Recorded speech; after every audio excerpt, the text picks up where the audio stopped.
Last ক্লাসে আমরা dot গুণ রিলেটেড কথাবার্তাগুলো কিন্তু আমরা অনেক আলোচনা করছি, তাই না? আজকের ক্লাসে আমরা কি দেখবো? আজকে আমরা দেখবো হলো ক্রস গুণফল।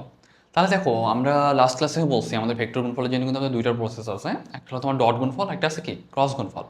ডট গুণফল মানে কি a dot b equals to a b cos theta, but cross গুণফলের ক্ষেত্রে কিন্তু a cross b equals to a b sine theta. তাহলে আমরা একটু লিখে ফেলি। আমি যদি বলি তোমাকে এ ডট বি যেটা, সেটা কি লেখা যায়?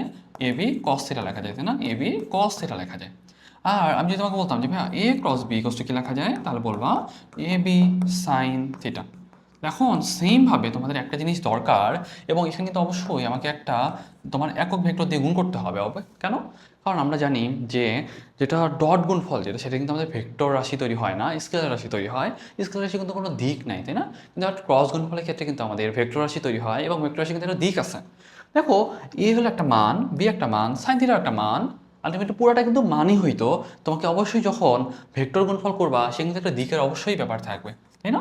তাহলে তুমি যদি একক ভেক্টর দিয়ে যদি গুণ না করো, তাহলে কিন্তু কোনোভাবেই কিন্তু তোমার ভেক্টর গুণফলটা কমপ্লিট হবে না।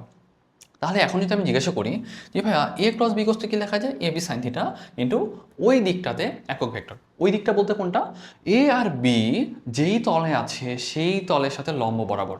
তাহলে আমি যদি জিজ্ঞাসা করি এই যে এ ক্রস বি, এ ক্রস বি এর দিক হবে, এর দিক হবে এ বি যে তলে অবস্থিত অবস্থিত তার সাথে লম্ব বরাবর, তার সাথে লম্ব বরাবর। তাহলে এই একটা জিনিস তোমাদের খুব ভালোভাবে মনে রাখতে হবে। তাহলে আমি যদি জিজ্ঞাসা করি, সাপোজ মনে করো এ আর বি যে তলে আছে সেই তলের সাথে লম্ব বরাবর উপরের দিকে হতে পারে অথবা নিচের দিকে হতে পারে, যে কোনো একটা দিক হতে পারে। ওকে, সেটা তুমি কিভাবে কোন প্রেজেন্টেশন নিচ্ছ সেটার উপর কিন্তু অনেকটা ডিপেন্ড করতেছে।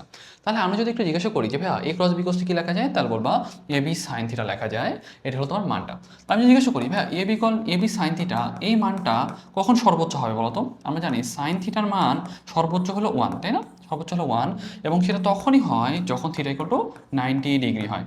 আমি জিজ্ঞাসা করি ভাইয়া কখন আমার সর্বোচ্চ মানটা পাবো ক্রস গুণফলের ক্ষেত্রে, তাহলে বলবা যখন 90 ডিগ্রি কোণে থাকবে তখন কিন্তু আমরা সর্বোচ্চ মানটা পাবো। অ্যান্ড আমি যদি তোমাকে বলি যে ভাইয়া কখন সর্বনিম্ন মানটা পাওয়া যায় বলো তো? সর্বনিম্ন মান কত সাইন থিটার ক্ষেত্রে? 0, তাই না? এবং এটা তখনই পাওয়া যায় যখন থিটা ইকুয়াল টু কত ডিগ্রি হয়? 0 ডিগ্রি হয়। এবং কোনো একটা মানে দুইটা ভেক্টরের মাঝে মধ্যবর্তী কোণ 0 ডিগ্রি মানে কি বলতো? তারা অবশ্যই সমান্তরালে আছে, তাই না? দেখো, এটা একটা এ ভেক্টর, এটা একটা তোমার বি ভেক্টর, এবং এই ভেক্টরগুলোর মধ্যবর্তী কোণ কত বলতো? 0 ডিগ্রি, তাই না? এটা মধ্যবর্তী কোণ কত? 0 ডিগ্রি। তাহলে একটা জিনিস তোমাকে মনে রাখতে হবে, আমরা কিভাবে বুঝবো যে দুইটা ভেক্টর তোমার সমান্তরাল হবে? তাহলে বলবা দুইটা ভেক্টর সমান্তরাল হওয়ার শর্ত হইল এ ক্রস বি ইকুয়ালস টু 0 হলে আমরা বলবো এ আর বি পরস্পর সমান্তরাল। তাহলে এই জিনিসটা একটু ভালোভাবে মনে রাখতে হবে। ওকে, তাহলে এই জিনিসটা একটু খেয়াল রাখবা। এখন আমি যদি তোমাকে বলি যে ভাইয়া এইখান থেকে কয়েকটা ব্যাপার দেখো, আমাদের আয়ত একক ভেক্টর কী কী আছে বলো তো? আই আছে, জে আছে, আর কি আছে, তাই না? কে আছে? একটা জিনিস তোমাদের একটু খেয়াল রাখতে হবে, এই যে আই জে, আইটা হলো তোমার কে, ঠিক আছে? I J K. তাহলে আমরা তিনটা একক ভেক্টর আমরা এইভাবে লিখলাম, এবং আমরা এটা ক্লকওয়াইজ ঘোরাবো। কোন দিকে ঘোরাবো? ক্লকওয়াইজ ঘোরাবো। যদি তোমার ক্লকওয়াইজ ঘুরে, সাপোজ মনে করো আমি তোমাকে বললাম আই ক্রস জে দিছি, আলটিমেটলি ক্রস ওয়াইজ বা ক্লকওয়াইজ ঘুরতেছে, আলটিমেটলি আই ক্রস জে হবে তোমার রিমেইনিং যেটা সেটা। দেখো তো, আই আর জে বাদে কি আছে এখানে? কে আছে, তাই না? অ্যান্সারটা কী হবে? কে হবে? কী হবে? কে হবে। ওকে, আবার যে বলতাম যে ভাইয়া জে ক্রস কী হবে বলতো? জে ক্রস কী হবে? কে হবে, তাহলে কী হবে? এটা আই হবে। ওকে, কেন? আই জে কে, তাহলে জে ক্রস কে। দেখো তো ঘড়ি কাটার দিকেই যাচ্ছে না, ক্লকওয়াইজ হচ্ছে না, তাহলে বাকি থেকে কি? আই। এখন আমি যদি তোমাকে বলতাম যে ভাইয়া কে ক্রস আই, তাহলে কি হইতো? দেখো তো, কে ক্রস আই এটা কি ঘড়ি কাটার দিকে হচ্ছে? হ্যাঁ, ঘড়ি কাটার দিকে হচ্ছে, তাহলে কি হইতো? এটা কিন্তু জে হইতো। বাট আমি যদি তোমাকে বলতাম যে ভাইয়া জে ক্রস আই, তাহলে কি হইতো বলো তো? দেখো, জে আর আই বাদে আমাদের কি আছে বলো তো? কে আছে। আগে কে এটা বসায় দাও, ঠিক আছে? কেটাকে বসায় দাও। এটা কি ঘড়ি কাটার দিকটা মেনটেন করতেছে? এটা কিন্তু ঘড়ি কাটার দিকটা মেনটেন করতেছে না। দেখো, ঘড়ি কাটার দিকটা কিন্তু মেনটেন করতেছে না, কিন্তু উল্টা দিকে যাচ্ছে, তাহলে আমাদের মাইনাস হয়ে যাবে।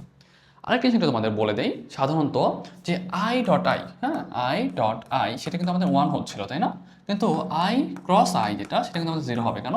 কারণ আমরা জানি আই এর মানটা 1 এবং জে এর মানটা 1, আলটিমেটলি 1 ইন্টু 1 ইন্টু মধ্যবর্তী কোণ কত হবে বলো তো? 0 ডিগ্রি হবে, তাই না? সাইন 0 মান কত? আলটিমেটলি হবে 0। তাহলে এই কটা জিনিস যদি একটু তোমরা মনে রাখতে পারো তাহলে কিন্তু তোমার জন্য অনেক অনেক ইজি হয়ে যাবে। ভেক্টর গুণফলের ক্ষেত্রে কিন্তু আমাদের বিনিময় সূত্রটা মানে না। যেমন আগের ক্ষেত্রে কিন্তু আমরা বলছিলাম যে এ ডট বিকে আমরা কিন্তু বি ডট এও লিখতে পারি, বাট কিন্তু এই ক্ষেত্রে এ ক্রস বিকে কিন্তু তুমি বি ক্রস এ লিখতে পারবে না, সেক্ষেত্রে কিন্তু একটা মাইনাস চলে আসবে, a cross b equals to minus b cross a. Okay,